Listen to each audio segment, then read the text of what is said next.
Assalamualaikum warahmatullahi wabarakatuh. Perkenalkan, nama saya Vina Alfiani dengan NIM 2201093 dari kelas 1 S1 2B. Di sini saya akan menjelaskan apa-apa saja alat-alat atau pelindungan diri di laboratorium dan simbol-simbol berbahaya di laboratorium. Sebelumnya, di sini saya ingin berterima kasih kepada dosen pengampu Bapak APT Hayul Fadli, MSI, untuk mata kuliah farmakonoksi. Pertama-tama, saya akan menyampaikan tentang sejarah dari APT tersebut. Sejarah APD. Menurut sejarah pelindungan diri APD telah dikenal sejak ribuan tahun lalu. Pada waktu itu, APD dipakai oleh tentara perang untuk melindungi diri dari senjata musuh. Pada zaman dahulu terjadi peperangan sebagai contoh, yaitu peperangan antara pasukan Persia dan pasukan Yunani. Bagaimana mungkin ratusan ribu pasukan Persia bisa dikalahkan oleh 300 pasukan dari Yunani? Rahasianya adalah karena pasukan dari Yunani memakai alat pelindungan diri berupa baju perang yang berupa ziarah. Selanjutnya, apa itu alat pelindungan diri?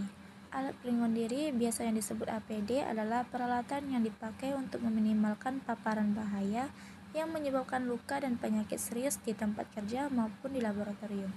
Cedera dan penyakit ini dapat terjadi akibat kontak dengan bahan kimia, radiologis, fisik, listrik, mekanik, atau tempat kerja lainnya. Peralatan pelindungan diri mungkin termasuk barang seperti sarung tangan, kacamata, pengamatan, dan sepatu. Penyumbat telinga atau unful, topi keras, respirator atau baju, rompi, dan pakaian tubuh lengkap. Selanjutnya adalah peraturan tentang APD di laboratorium. Menurut Peraturan Menteri Kesehatan Nomor 411 Tahun 2011 menjelaskan bahwa APD harus bersedia dalam jumlah yang cukup sesuai dengan banyaknya pengguna APD tersebut. APD yang harus ada dalam laboratorium seperti jas laboratorium, sarung tangan, dan masker. Selanjutnya adalah jenis-jenis APD di laboratorium. Yang pertama adalah jas laboratorium. Jas laboratorium disebut lab coat, berfungsi melindungi badan dari percikan bahan kimia berbahaya. Yang kedua adalah kacamata keselamatan. Bentuknya mirip seperti kacamata untuk menyelam. Kacamata lab digunakan untuk melindungi mata dari percikan larutan bahan kimia. Penggunaan kacamata dapat menghindari dari percikan larutan bahan kimia serta panas yang dapat mengakibatkan iritasi mata. Yang ketiga adalah sepatu, berfungsi untuk melindungi dari cairan kimia berbahaya. Yang keempat, pelindungan muka. Seperti namanya, pelindung muka atau disebut face shield digunakan untuk melindungi muka Anda dari panas, api, dan percikan material panas. Alat ini biasanya digunakan saat mengambil alat laboratorium yang dipanaskan di tanur suhu tinggi, melebur sampel tanah di alat peleburan sklap lab, dan mengambil peralatan yang dipanaskan dengan autoclave. Yang kelima adalah masker muka. Masker gas khusus digunakan saat menggunakan larutan atau bahan kimia yang memiliki gas berbahaya, misalnya asam klorida, asam sulfat, dan asam sulfida. Yang keenam adalah kaos tangan. Kaos tangan atau disebut glove melindungi tangan Anda dari jajaran larutan kimia yang bisa membuat kulit Anda dan gatal-gatal atau mengelupuh. Dan yang ketujuh adalah pelindungan telinga. Alat pelindungan diri yang terakhir adalah pelindungan telinga atau disebut ear protector. Alat ini lazim digunakan untuk melindungi telinga dari bising yang dibutuhkan peralatan tertentu. Misalnya autoclave, menghalus sampel tanah, crosshair, sonicator, dan pencuci alat-alat gelas yang menggunakan ultrasonik. Adapun simbol-simbol berbahaya di laboratorium, yang pertama iritan atau iritasi adalah bahan yang dapat menyebabkan inflamasi apabila kontak langsung dengan selaput lendir atau kulit. Meskipun dapat menyebabkan inflamasi, tetapi bahan kimia ini tidak bersifat korosif. Yang kedua adalah harmfulness atau berbahaya. Memiliki formula yang dapat merusak kesehatan pada tingkat sedangkan apabila masuk ke dalam tubuh mulut, sistem inhalasi dan kontak dengan kulit. Hindari kontak langsung dan jangan sampai terhindar tertelan atau bersentuhan kulit.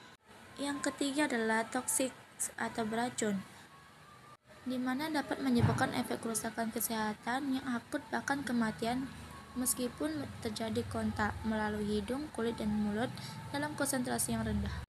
Yang keempat adalah korosif.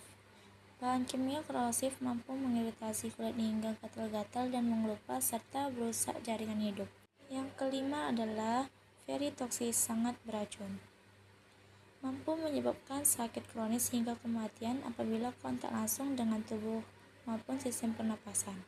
Yang keenam adalah highly flammable, mudah terbakar. Bahan kimia memiliki titik nyala rendah di bawah kondisi tekanan atmosfer. Hindari bahan kimia tersebut dengan benda yang berpotensi mengeluarkan api atau bunga listrik.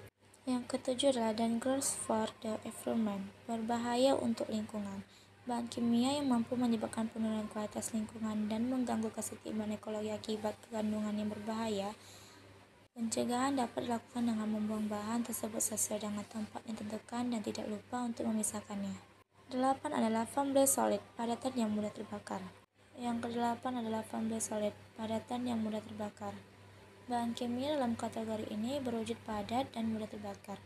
Karakteristik yang zat kimia ini adalah dapat bereaksi sendiri akibat kestabilan terhadap panas sehingga proses pencegahannya pun harus dihindarkan dengan panas atau reduktor kontak dengan air dan bahan-bahan yang mudah terbakar. Contoh bahan flammable solid ini adalah magnesium, sulfur, pixcrit, dan asid. Selanjutnya adalah flammable gas, gas yang mudah terbakar. Simbol yang digunakan untuk menandakan bahan kimia berwujud gas yang mudah terbakar apabila terkena percikan api maupun panas. Contohnya dari bahan LPG, hidrogen, asetilen. Non-flammable gas, gas yang tidak mudah terbakar. Simbol berikut ini menandakan gas yang tersimpan maupun yang berada di transportasi tidak mudah terbakar, seperti oksigen, helium, dan nitrogen. Selanjutnya adalah dangerous when wet, bahaya saat basah, menandakan materi atau bahan kimia yang bereaksi cukup sensitif dengan air. Oleh karena itu, dalam penyimpanan dan penggunaannya, keadaan harus dipastikan kering. Bahan-bahan kimia yang memiliki sifat yaitu yang pertama adalah potassium phosphide, yang kedua adalah kalsium karbide. Selanjutnya adalah extremely flammable, sangat mudah terbakar.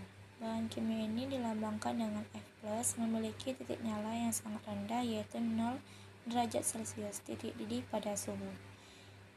Selanjutnya adalah eksplosif, mudah meledak. Bahan kimia yang mudah meledak apabila terkena benturan gesekan, pemanasan, sumber api maupun sumber nyala lainnya. Bahkan tanpa oksigen pun bahan ini mudah meledak. Berikut bahan yang mudah meledak atau eksplosif. Yang pertama adalah TNT, yang kedua NH4NO3, yang ketiga butyric acid L. Dan yang terakhir adalah oxidizing, yaitu mudah teroksidasi. Lambang untuk bahan kimia ini adalah O, di mana memiliki sifat yang mudah terbakar apabila kontak langsung dengan bahan-bahan organik atau bahan produksi yang mampu menghasilkan panas. Contohnya bahan-bahan kimia ini yaitu yang pertama adalah hidrogen peroksida, yang kedua kalium perklorat, yang ketiga adalah kalium permanganat, yang keempat adalah asam nitrat pekat. Baiklah, hanya itu saja yang bisa saya jelaskan dari PPT saya tentang hal perlindungan diri. Mohon maaf jika banyak kesalahan dari tutur kata pembahasan yang saya sampaikan. Saya akhiri. Assalamualaikum warahmatullahi wabarakatuh.